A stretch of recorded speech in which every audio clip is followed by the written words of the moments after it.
Hablaremos ahora sobre las siguientes evidencias que muestran anormalidades intestinales en pacientes con autismo. Negar que existen evidencias a nuestra forma de ver es condenar a los niños a no solo no avanzar en sus tratamientos neurológicos, sino a padecer dolor físico. Así lo vemos nosotros porque en la experiencia que tenemos tratando, haciendo endoscopía, hemos visto cosas muy interesantes. Las anormalidades gastrointestinales las clasificaron en este 2013 como mostramos aquí. Hay inflamación de la mucosa, observando en el Lilium, dicen que ileitis en el 8%, colitis en el 88%, infiltrado sinofílico de la lámina propia en un 90%, mayor severidad de inflamación comparado con controles, gastritis, esofagitis, reflujo y destrucción de las vellosidades en el 80%, deficiencia de la lisacaridasa en el borde del cepillo en un 58%. Este estudio publicado por estos investigadores en nuestro trabajo que llevamos haciendo 20 pacientes con trasplante de enterogenoma y endoscopias. Nosotros observamos colitis en el 100%, se los digo, gastritis en el 100%, esofagitis en el 100%, reflujo entre la población panameña, hasta el paciente que hemos tratado por año. Y en este grupo hay niños tratados por 8 años, 7 años de tratamiento biomédico, antes de hacer el trasplante de flora, y cuando evaluamos lo que es tubo digestivo, nosotros no encontramos ningún paciente sano de los evaluados. En esto diferimos con los norteamericanos que dicen que su porcentaje varía. Nuestro trabajo va a ser publicado como en un año, pero la observación que tengo es que no tengo ninguno sano, y era a otro nivel las lesiones. Ninguno tenía vellosidades normales, ninguno de los que nosotros vimos, y la persona que hizo este paper es la doctora Lenny González, que es la que trabaja con nosotros en el protocolo de estudio del tubo digestivo de nuestros pacientes de Panamá, y el trasplante del microgenoma, la estamos trabajando con ella, el trabajo de investigación que estamos haciendo. Ellos dicen que comparan en este trabajo la expresión génica del tubo digestivo en pacientes con enfermedad inflamatoria intestinal, que son colitis, enfermedad de Crohn y autismo. Comparan estos tres tipos de patologías con expresión génica de todo tubo digestivo, y los autores concluyen que el autismo es una enteropatía particular y específica, que les mostraremos ahorita en las diapositivas, las cuales nosotros coincidimos porque en lo que vemos, lo que hemos visto en los pacientes que estamos estudiando, vemos el 100% de las mismas cosas que ellos ven, las mismas lesiones. Entonces, los autores dicen que esta es una enteropatía que debe ser reconocida como tal, propia, y ellos dicen que es una enfermedad enteropática inflamatoria intestinal no descrita anteriormente por ningún autor. Semejante a la enfermedad de Crohn, más no igual en expresión génica. Y para este trabajo usaron en niños control 8 niños con enfermedad de Crohn, que les dije, 5 con colitis ulcerativa crónica y 15 niños normales. Estos eran los grupos controles, contra 25 niños con trastornos del espectro autista. Todo este paper, este trabajo, nos lo suministró la doctora Lenny González. Bien, ellos que veían también trastornos de la motilidad gastrointestinal, observando reflujo en todos los niños, algunos niños con síntomas. No todos los niños tienen síntomas gastroenterológicos, pero todos tienen patología inflamatoria intestinal, ¿me entienden? Todos. Pero no tienen necesariamente los síntomas gastroenterológicos. Los síntomas que se observan eran estreñimiento, diarrea, disbiosis, reflujo, en los pacientes que ellos vieron. Estas son imágenes comunes que nosotros vemos en nuestro consultorio. Muchos de los niños, no todos están así, pero muchos están así. Les cuento que esta es una bacteria específica que produce esta distensión abdominal, y se empezó a estudiar en pacientes con osteomía, y empezaron a aislarla y vieron la cantidad de gas que producía la bacteria, es la que causante, esto lo están haciendo en Vall d'Hebron, la causante de la distensión en cualquier paciente, no nada más en pacientes con autismo, y están trabajando en una competencia bacteriana para anular la bacteria que origina este exceso de gas. Pero nosotros vemos frecuentemente niños así. A veces se ven extremadamente flacos porque les dije que las vellosidades intestinales no vi ninguna normal, entonces como que no se nutren igual que los demás. Aunque tú le des comida, parece que la comida no entra a su cuerpo, ¿cierto? Estas son heces típicas, y aquí la experta en heces es la que nos va a hablar la doctora Lara. Ella ya sabe, las heces dice que sabe quién es el niño, me dice así. Por los olores, si tiene restos de alimento, todo, ella sabe. Y los que están peores heces, peores niños. más ese, más aspecto de ese. Este es el equipo que hizo el estudio de lo que les estoy hablando. Aquí está la doctora Lenny, esta que está aquí. Esta, ¿no?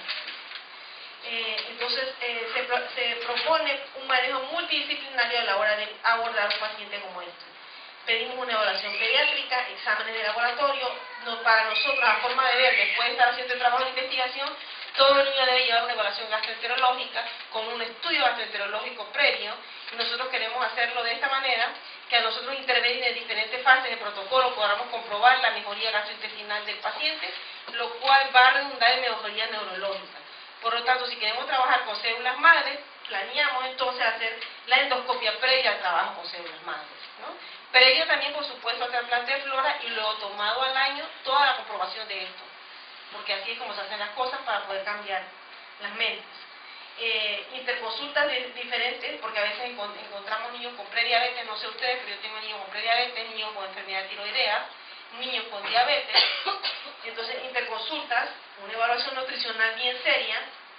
Nuestro punto es que no tenemos ningún nutricionista así bien plantado en esto, pero bueno, entonces me toca a mí hacer de nutricionista y de médico tratante.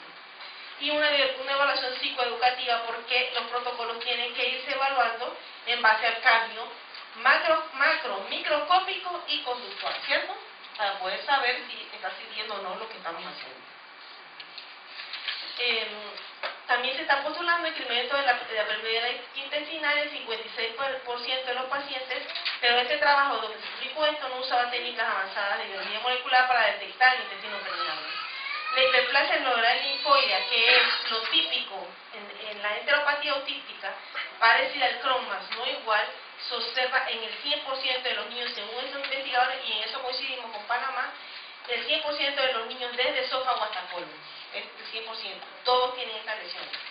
Elevada producción de anticuerpos frente a especie de Clostridium, ellos encontraron esta producción de anticuerpos contra Clostridium en un 80-90%. Y bueno, hay una clara relación entre lo que es la patología gastrointestinal autoinmune. Esto ejerce un diálogo con el cerebro y está muy relacionado no solamente a autismo, sino a todo tipo de enfermedades neurodegenerativas. Por lo tanto, nosotros en nuestro centro tenemos como horizonte trabajar sobre este rol, no solamente en autismo, sino en enfermedades degenerativas tipo esclerosis múltiple, Alzheimer, etc. Enfermedades degenerativas. Bien, este es para demostrar las lesiones. Esto que ustedes ven aquí, que es de la doctora Lenny González, estas son endoscopias, no de panameños, sino de diferentes niños que ella ha evaluado durante el transcurso de su vida profesional, en la cual tiene evaluado 1.500 niños con las mismas lesiones. Que eso coincide con el doctor Christian, que es el que trabaja en esto con ella en Estados Unidos. Pero si nosotros vemos esto, ¿verdad, Lara? Parecemos que estamos viendo uno de los panameños que evaluamos. El 100% de los niños que nosotros evaluamos con endoscopía en nuestro centro tenían estas mismas lesiones blancas, que son la hiperplasia neuronal linfoidea. ¿La vemos? Y lo que también les puedo decir, entre más severidad de lesión de este tipo, más alteración neurológica. Y padre con menos cumplimiento de dieta. O sea que si el papá me decía que hacía dieta, yo vi el tubo digestivo así, yo dije, ese no hace ninguna dieta, me está mintiendo. Porque cuando el niño está en cumplimiento y en regresión neurológica, yo veía menos de estas lesiones. Eso Lara lo puede corroborar, que estábamos presentes en la endoscopia. Esta es una biopsia normal. Vemos esto típico en todos los niños de esofagitis. Estamos hablando de esófago, esofagitis. En estómago, gastritis con empedrado. Vimos sangrado digestivo de un niño que aparentemente estaba normal en nuestro trabajo, no tenía nada. Ninguna sintomatología gastrointestinal. El niño había empezado a desarrollar lenguaje en los últimos 3 meses que no tenía antes. Así que yo pensaba que su endoscopia iba a ser una belleza. Y yo salí llorando y me comí todas las uñas cuando yo vi el sangrado digestivo del niño. Y este fue el único paciente que no pudimos trasplantar por abundante sangrado. Abundante, lo pusimos en tratamiento y luego finalmente logramos hacer el trasplante. O sea que podemos tener un paciente que esté caminando por ahí, parezca tranquilo.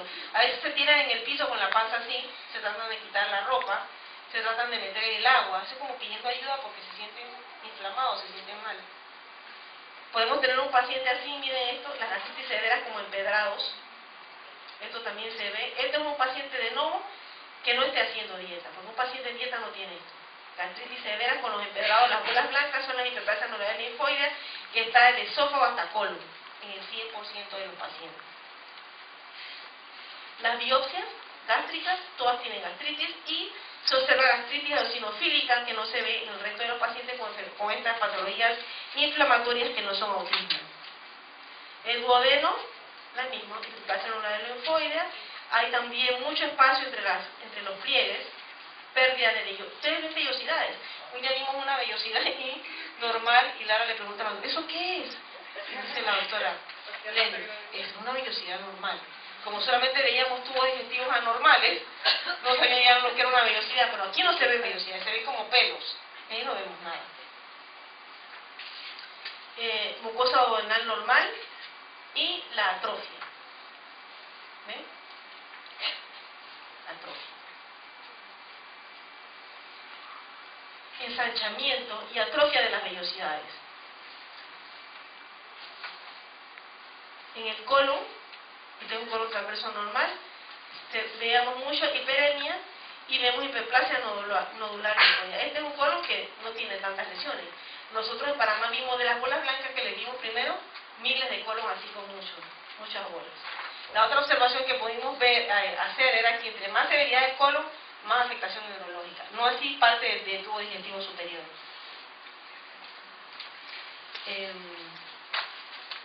Colitis, estas son las bolitas, ¿no? Eso, si un endoscopista ve esto, ¿cómo puede decir que eso está normal? ¿Verdad? ¿Cómo puede eso estar normal? ¿Y cómo un niño se deja estar por ahí así, solamente con terapia, con este tipo de lesiones internas? Colitis con hiperplasia anular, más de lo mismo, para que veamos. Guárdense estas ideas en la cabeza. Estas lesiones las vimos típicas. Este era el Helicobacter pylori, Lara, no sabemos, le vamos a tirar PCR a todas estas lesiones le vamos a tirar PCR. Eso todavía no lo sabemos, lo tenemos para publicar en el futuro. Pero estas lesiones que parecían, nosotros decíamos como varicela, vimos como 10 niños de los que, como si fueran las lesiones de varicela hundidas así y oscuras, vimos bastante. O sea, vimos varias lesiones que no se ven en gente normal.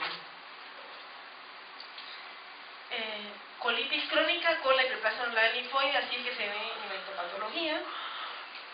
Mucósica colónica normal y la colitis eosinofílica que también se veía en la biopsia de los niños.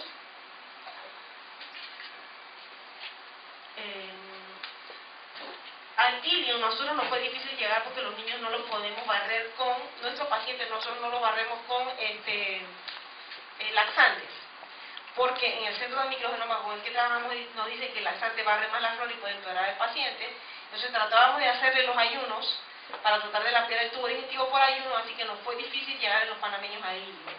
Pero recordemos que los norteamericanos dicen que solamente se afecta el 8% del ilium, los venezolanos dicen que se afectaba el 99% del ilium, así que ahí no coincide. Y el ilium, recordemos, es la casa de la microflora. La célula madre de la microflora es el apéndice y el ilium es la casa de la microflora. Hiperplasia novelae en ilium, lo más de lo mismo, las lesiones, esas lesiones no son normales, no es lo que se espera, las lesiones blancas son lo típico descrito por los autores que afirman que esto es una enfermedad gastrointestinal. Entonces, la normalidad de gastrointestinales, hacemos las siguientes recomendaciones. Todo paciente con autismo debe ser evaluado gastroenterológicamente por especialistas que tengan conocimiento de la enfermedad inflamatoria intestinal autística, enteropatía autística. Para lograr esto debemos tener un equipo de endoscopistas entrenados en qué buscar. Los seguimientos endoscópicos debemos usarlos para buscar la evolución de la enfermedad al futuro y poder ofrecer mayor seguimiento, sobre todo para aplacar el dolor físico del paciente. Imagínense si usted está así, ¿cómo se siente? Horrible. ¿Cómo no van a estar hiperactivos? Si un niño sano, cuando le huele algo, corre, brinca, salta, manifiesta a veces el dolor con hiperactividad. ¿Cómo no van a estar irritables, agresivos, hiperactivos, con todas estas cosas que tienen por dentro? Entonces, todos los aspectos relevantes que arrojan nuestra investigación actual en diversos centros, no solamente nosotros en el planeta, vemos que todo lo afectado se interrelaciona con la relación huésped, microgenoma, metaboloma, y la cascada de eventos que se dan después de esta interacción es lo que finalmente lleva al desarrollo de la enfermedad conocida como autismo. En esto interviene, por supuesto, en toda esta relación, todo lo que tiene que ver con toxicidad ambiental, metales pesados, sustancias xenobióticas, antibióticos, que nos están pegando por múltiples áreas sobre ese tipo de relación. Y eso es lo que finalmente está llevando pues, a la humanidad a afectarse más. Ahora, ¿qué afectaciones neurológicas están publicadas hasta ahora? Primero, el aumento de permeabilidad de la barrera hematoencefálica. Las personas que somos padres de niños con esto, pues sí vemos evidenciado esto. Tú ves que tú le das un alimento, cuando tú haces dieta a un niño, le das el alimento prohibido cuando no ha cerrado aún las barreras y parece loco después. Entonces claramente se evidencia de que eso está pasando como expeditamente y una vez estar originando una conducta.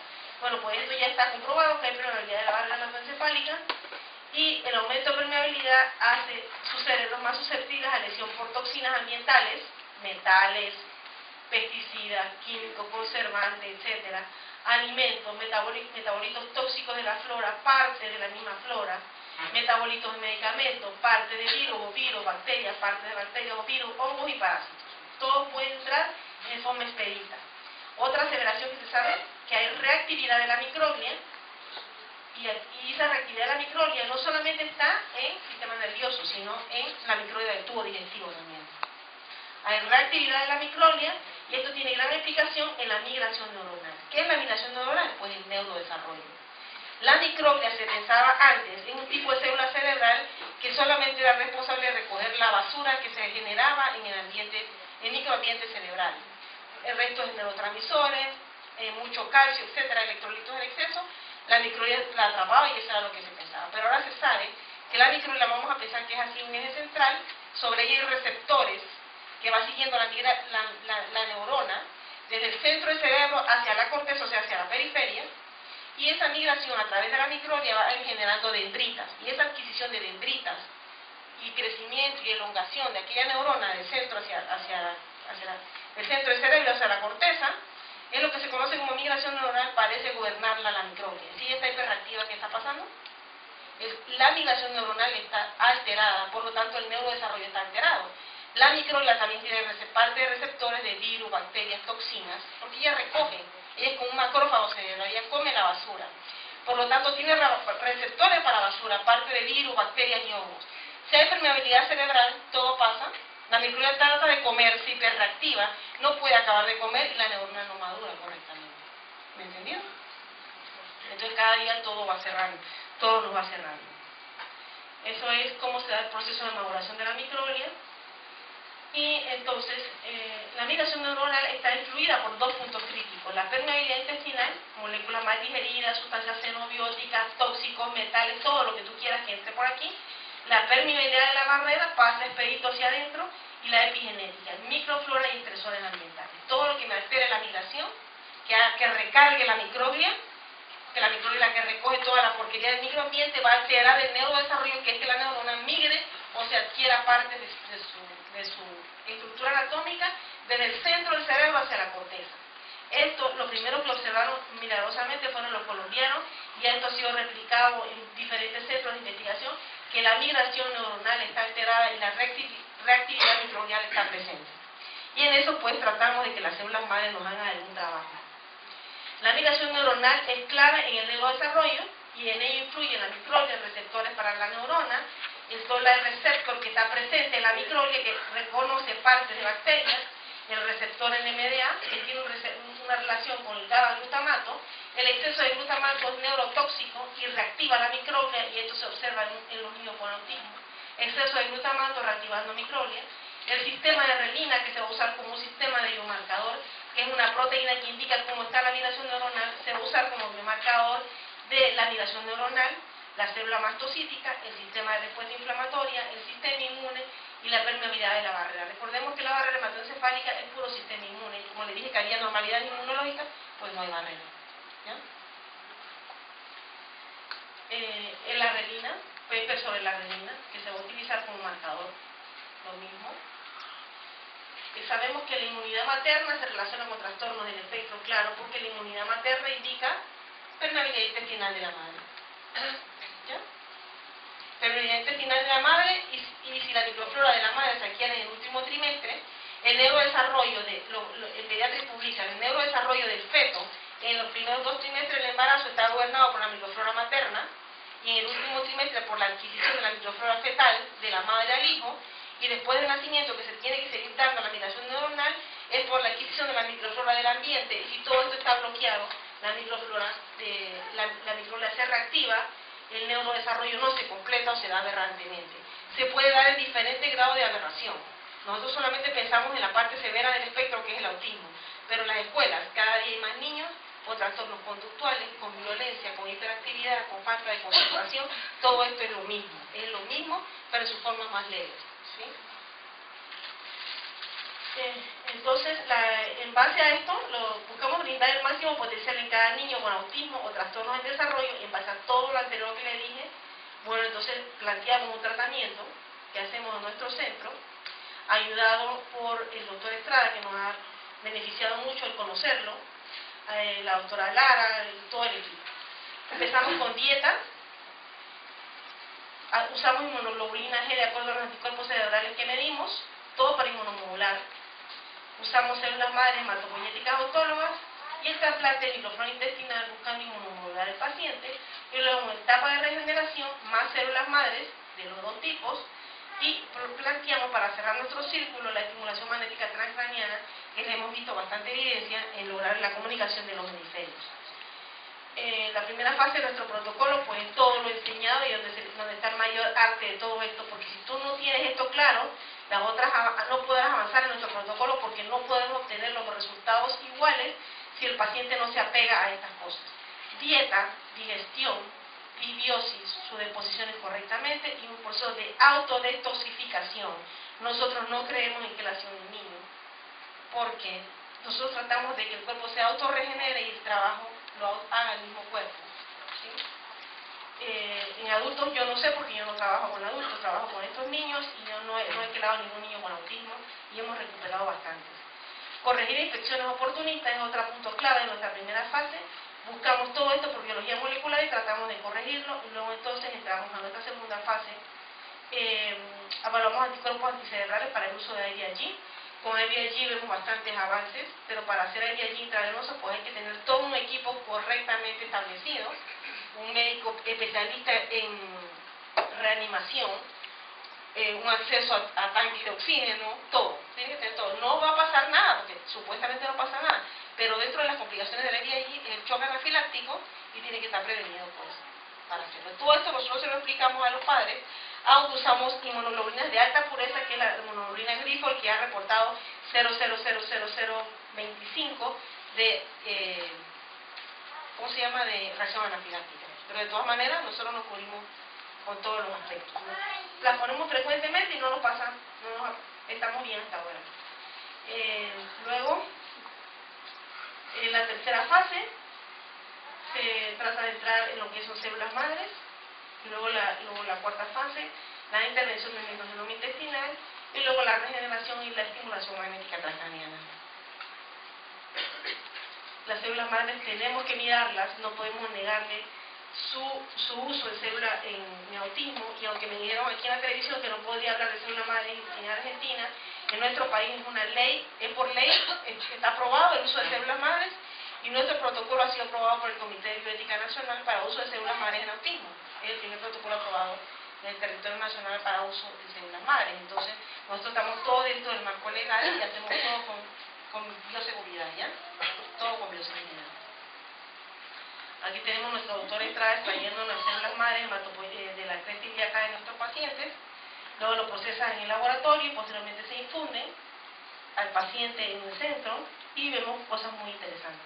En la estimulación magnética transcraniana, que plantea que el cerebro tiene un ritmo en su comunicación, y que la pérdida de ese ritmo nos lleva pues a alteración del neurodesarrollo, y ellos plantean el uso de esta estimulación para poner el cerebro en ritmo, y hemos visto que los trabajos publican cosas buenas y nos interesa pues trabajar protocolos sobre esto. Ya casi para terminar, ¿qué estamos haciendo para proteger las futuras generaciones del ambiente tóxico, que nos está alterando los biomas humanos en forma general? Hay gente que ha planteado que el agua tiene una memoria, y que dependiendo de la información que le damos al agua, así es la molécula cuando se congela y se hace por microscopía electrónica, hay diferente información. Un agua contaminada la misma agua bajo influencia de una oración positiva, la estructura cristalina producida por cuando tú le dices al agua enfermedad o cosas negativas y cuando le dices cosas positivas. Si el planeta es 80% agua y el cuerpo más o menos por ahí también, ¿qué información le estamos dando al agua que nos rodea? Del planeta, si no es violencia, rabia, ira, odio, falta de tolerancia, todo ese tipo de cosas, ¿verdad? Entonces seamos más positivos. A los padres les digo, esto solamente se vence de la siguiente manera. Puede no vencerse, igual tienes que vivir con tu hijo. Acéptalo como es, sé feliz con eso, no te amargues por tratar de lograr cosas que probablemente sí logres, pero puede ser que no logres. Entonces trata de darle una calidad buena a tu hijo todos los días de tu vida, nunca pares de pelear, porque yo he visto gente con 30 años que controla esfínteres y que duerme bien, gracias a las células madres que el doctor Estrada le aplica al paciente. Entonces yo creo que siempre hay para ponerle a los pacientes algo, siempre para darle algo al paciente, siempre hay que esperar algo bueno de tu hijo. Y si mi hijo hoy, por ejemplo, controló los esfínteres, luego comió solo, así yo viví esta etapa de mi vida, luego comió sola, luego pudo decirme mamá, luego pudo decir 2 oraciones, mamá te quiero, luego pude ir a una escuela, y ahí en la escuela me dice que no iba a leer, después logró leer, ahora habla como una genia, entonces siempre es posible. Pero si no lo hubiera logrado, igual sería feliz, y trataría de vivir todos los días amando a mi hija y siendo feliz con lo que tengo. Lo importante es aceptar lo que tú tienes, viviendo el día a día y peleando sin que la familia, peleando contra esa enfermedad, sin que eso sea un estresor de la familia, porque cuando el hijo se convierte en un estresor de la familia se separa. Y este niño necesita un padre y una madre más que cualquier otro niño, y eso es un derecho del niño, tener una familia. Por lo tanto, tenemos que hacer un ambiente armónico en la casa, y no que el hecho de que el niño coma diferente sea un estrés para la casa. Que haya que darle vitaminas o cualquier otra cosa sea un estrés para la casa, ¿verdad?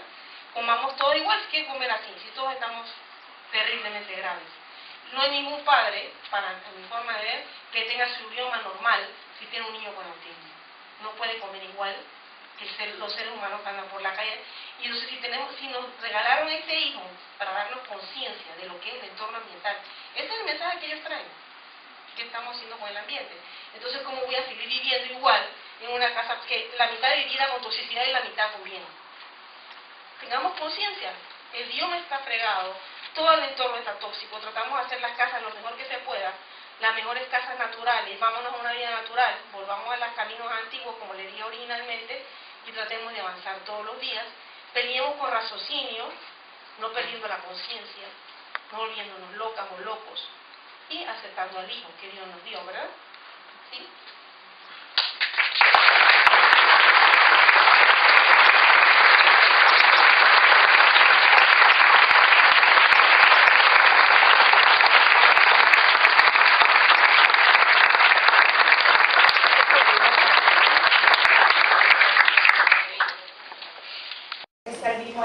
Y la doctora Dolly y el doctor Esteban Estrada, así que, bueno, con toda su charla. Hola, buenas tardes. Bueno, antes que nada, gracias por su invitación. La verdad es un honor estar acá con ustedes. Y bueno, les cuento que un honor participar en este gran equipo que hemos formado en Panamá. Somos un equipo, la verdad que grandioso, y a veces hasta nos sorprendemos de lo que hemos logrado en este corto tiempo. Y bueno, venimos a ofrecerles nuestras herramientas, nuestro conocimiento y ponerlo a disposición de ustedes. Cualquier pregunta, siéntanse cómodos de preguntar. Yo generalmente hablo un idioma muy técnico porque me dedico a eso. Siempre estoy en el laboratorio trabajando. Pero bueno, me atrevo a contarles lo que hago porque sé que ustedes, los papás, se han vuelto bioquímicos, médicos, biotecnólogos, de todo. Así que yo sé que cualquier pregunta que tengan vamos a poder interaccionar muy bien. El centro Biomed está conformado por la parte clínica y la parte de laboratorio, y trabajamos en conjunto constantemente. Ahora estamos ubicados en un hospital muy famoso en Panamá, el Hospital Punta Pacífica, pero por necesidades de más espacio y poder acomodar las instalaciones, especialmente para los niños, estamos creando un centro que se especialice en tratamientos adultos y niños, con espacios adecuados específicamente para estos niños. Entonces nos vamos a mudar de este hospital donde estamos ubicados en conjunto con el laboratorio.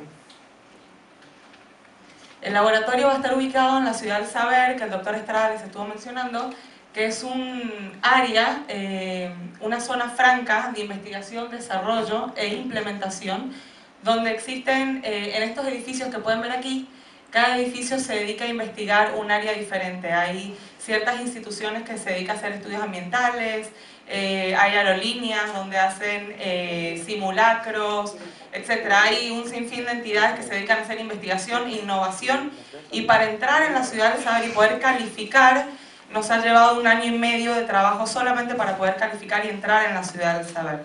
No cualquiera puede entrar a hacer investigación ahí, hay que cumplir con muchísimos requisitos y bueno, una tanda de cosas burocráticas que hay que hacer para poder entrar, y seleccionan entre los que aplican a muy poquitos para poder llegar ahí por los beneficios fiscales y otros beneficios que nos da para poder hacer investigación y poder crear medicina.